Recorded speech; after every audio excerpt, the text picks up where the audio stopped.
Yep. As long as Mike's good, I'm good. You had said after the last game you were hoping for a certain type of response from the players on Monday. Did you get what you were looking for? Well, I'm going to judge the results on the performance Wednesday. You know what I mean? Yeah, we had a good day yesterday, and there's no hanging your head, and it's everything's moving forward, and and continuing to build, and if there's things we feel like we need to fix, addressing those, and keep it moving. Are there certain things, though, that you were wanting to see when you say that? Well, I mean, first off, we'll start here.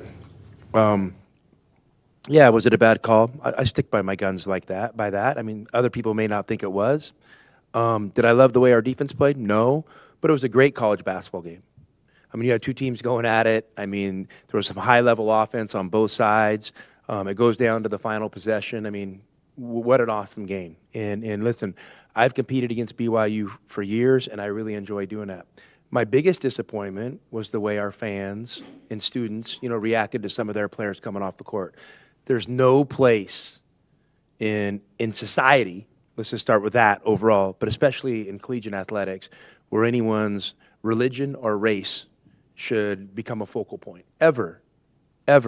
So that was my biggest disappointment. And I know maybe BYU's probably, it's not the first time it's happened to them. And it's disappointing that it continues to happen. And hopefully, with us, being full-time members in a conference with them, that our fans will learn that that's just not acceptable. I mean, and so to me, that was the overriding disappointment more than just the result of the game. Was that. So hopefully it's an opportunity to be better and do better, and we all take it as that. Do you plan to have any, or have you had any conversations with Desiree or Zona Zoo people or anything?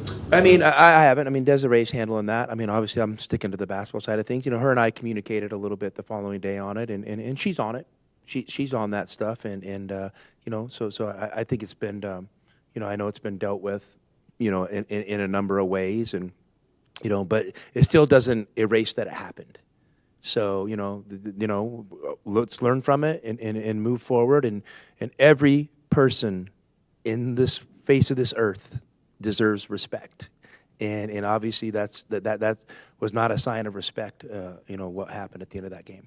There's coaches like Rick Pitino who have come out and said, we're not doing the handshake line anymore. Do you have an opinion? I mean, listen, I don't mind the handshake line because I think it's a great opportunity to show class.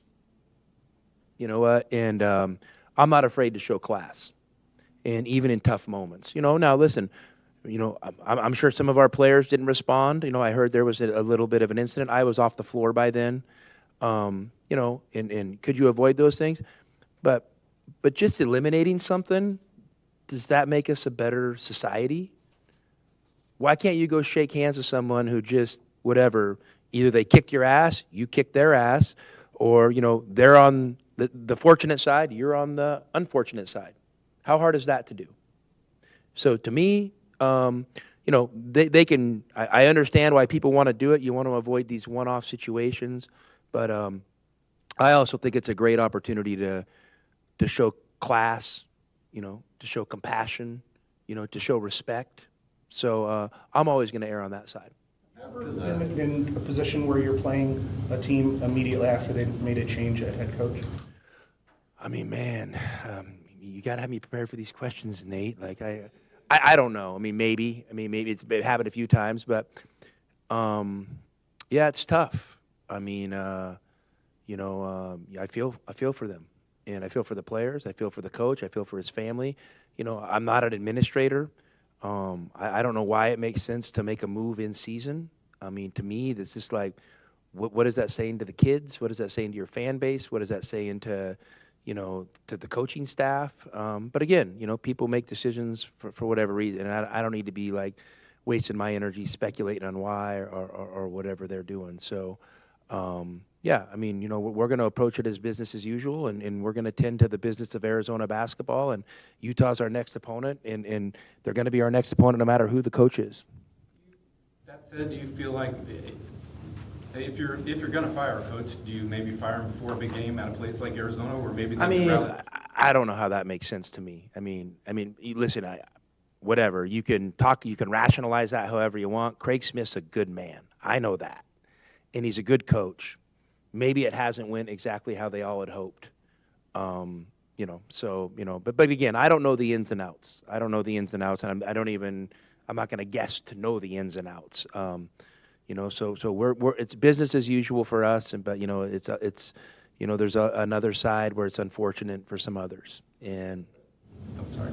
How does that affect like scouting this game? Do you just go with what they've been doing, or do you even look at maybe West Virginia tapes to see what last year with them? I don't think they've had a lot of time to react. I mean, I'm assuming it just happened yesterday. I'm assuming they might have taken the day off coming back from Central Florida.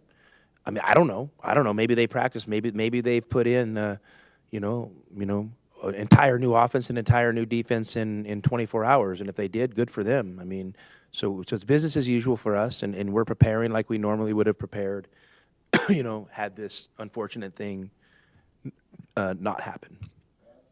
After the BYU game, if it was really good offense from BYU or bad defense, watching the film. Man, listen. First off, I'm going to give credit and respect to my opponent. I mean, they made some great shots. They made some timely shots. I mean, their players have gotten better over the course of the season. They called some good plays, and at the end of the good play, they made the basket. I mean, that's big time stuff. When you go back, I mean, are there some things defensively we wished, we saw, mistakes here and there? For sure. I mean, there's always a give and take, but, you don't want to, I don't want to tilt it one way and said, our mistakes on defense led to their success on offense. I mean, basketball's there's a game of give and take, and so I'm going to give credit to BYU, and obviously, defensively we're going to continue to work to be better and hopefully grow from some of those mistakes that we made.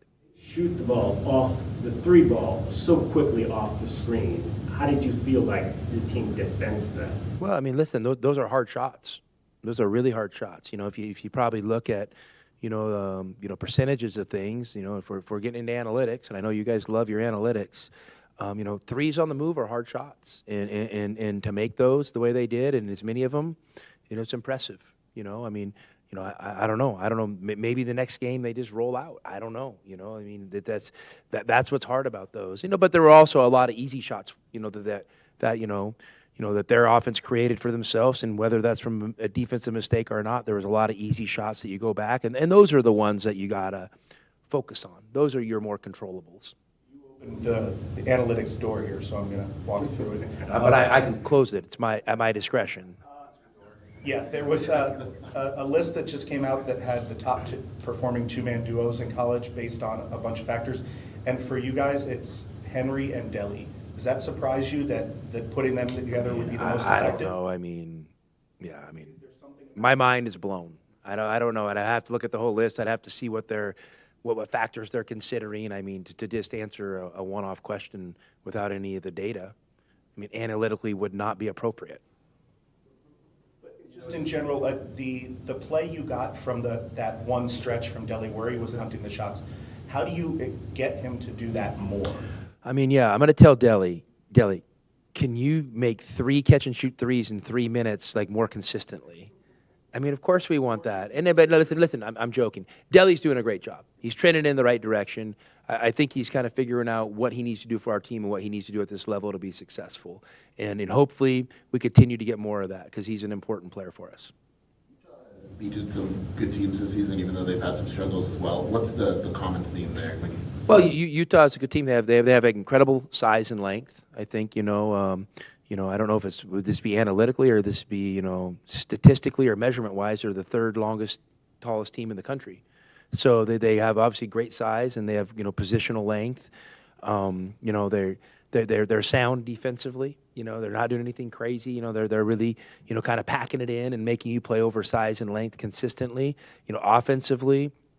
This Madsen kid's been around for a minute, and he's just an incredible high-energy player and, can shoot, high degree of difficulty shots and get hot and make some of them. And so he's hard to guard, and they do a good job playing in their concepts, kind of, what we would call like kind of some delay actions and, where they're kind of getting some 5-out and some flare screens, pin downs. And just do a really good job kind of flowing and playing good basketball. So, they're obviously a dangerous team. And, their records, I think pretty close to 500 in the Big 12, right? So they're right in the mix. Tommy, Number one, I think an assist to made field goal. I mean, is that what is behind that, and do they have run some similar philosophies that you guys do? You guys I mean, do? I don't know. I mean, how many similarities? I mean, there probably you could probably find a few. You know, when you're assisting on a high number of your baskets, it probably means you're a good passing team and you're moving the ball, and you know, and you're probably generating offense. You know, the way you generate offense is probably more tilted towards ball movement and passing as opposed to dribbling and isolations. Rave you included about KJ Lewis's defense. Where do you, though, want to see him take that next step? You know, I mean, I think KJ's fine. I think KJ just got to stay locked in, and I like the way he's contributing. And you know, sometimes there doesn't need to be a next step. Sometimes you just need to kind of hone in and stay consistently where you're at. We're obviously well into the season. You know, I'm not going to, expect or ask KJ to make drastic changes to his game at this point because he's really helping us. So, you know, I just want to continue to see him do what he's doing and continue to see his confidence grow in those big moments, and then just at the end of the day, really trust in his habits. Trust his habits at the most important moments, and I think he's done that a lot over the course of this year, and I just want to see him continue to grow in that area. I'd like him to be a little bit closer on that Moet Mag 3 in the corner. I mean, for sure. I mean, I would have loved him to block the shot, and it didn't even get attempted, but like, there's reasons it happens. You know, that stuff happens, and you know, it could have been a mental error on his side. You know, it could have been a positional error. It could have been maybe one of his teammates, switched a ball screen, didn't switch it correctly, and there's a roller going down the middle of the lane that KJ's got great instincts on defense, and he sees a guy run into the basket, he's probably going to want to help.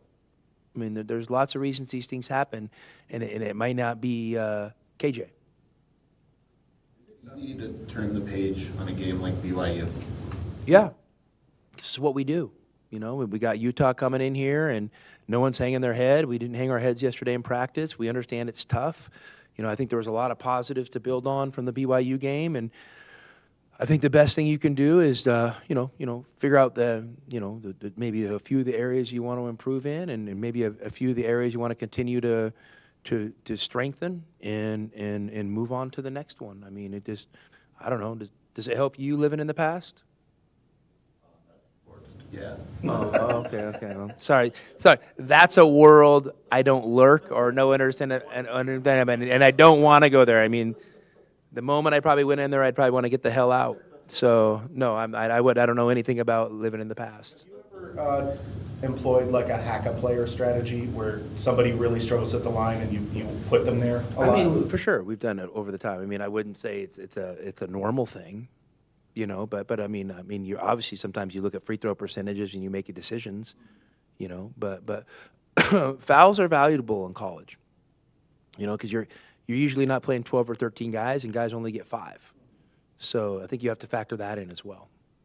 At the end, Tommy, basically the same play, the inbound to try to get the last shot that you would use before. Execute better. Yeah, execute better. Probably bad coaching and bad execution by the players, and execute better. Obviously, that's happened multiple times. Does it get to a point where you say that they're not understanding what I want from this play? I've got to maybe move on to something else. Coach better, execute better. Talking about earlier, everyone's dissected that so much, it seems like. Did you ever get I was just curious, you're going to explanation, was it ruled that way because of a hip, or because he put his knee sort of to the left, or, what did you hear? I mean, I'm not going to share my discussion with the officials because I do have a lot of respect for the officials, and they are trying hard. I'll just, I'm going to stand by what I said is, I just, in a physical game, in a physical conference, I just, over the course of my entire life watching a lot of basketball games, you just don't see a lot of games end like that. And so I thought Trey played really good defense. I thought the guy stopped. I thought the guy turned his back. I thought the guy started pivoting and had no outlets to pass the ball to. And kind of a, desperate moment, kind of threw up a little scoop shot. And, and there was obviously some contact on the lower body. And the ref made a decision. So you know what I'm doing? I'm living with it. and I'm moving on. And do I like it? No. But, I also learned this. You don't always get what you like in life. So, as a competitor, I just got to move on. And, I talked to who I needed to talk to, and they talked to me. Conversation was had, and, I think we're good. With the league office, or did you have any conversation with anybody like that, or? I'm not going to tell you specifically who I talked with, but I did talk to people, for sure, that are affiliated with our league, 100%. Houston looks like they clinched a tie at least. What did you make of that, and does that change, anything? I mean, no, not at all. I mean, obviously they were trending to do that, and Houston's having an incredible season, and Coach Sampson does a great job, and it's been really impressive, what he's been able to build there, and and obviously, we feel like we're not far off at Arizona, but we're not acting like we've arrived either. We know we got work to do, and feel like the trend is going in the right direction, with how we're building this thing. Do you have much recollection of Coach Sampson at Washington State, or maybe too young? Very little. Very little. I mean, he had left, I think before I even got started at Gonzaga, and I was living in a small logging town, playing little league baseball, when he was coaching at Wazoo. So I don't have a lot of memories. Yeah, I was wondering, were you at Whitman maybe, and did you remember hearing about Washington? Give me a Wikipedia, give me the dates, I'll tell you where I was at. Because I don't remember exactly what years he was at Washington State, because he's, so I don't know. I mean, but like, obviously, did I know about Coach Sampson from me? Yeah, for sure. I mean, come on, 100%. I mean, he's crushing it right now, and good for him. Thank you, guys.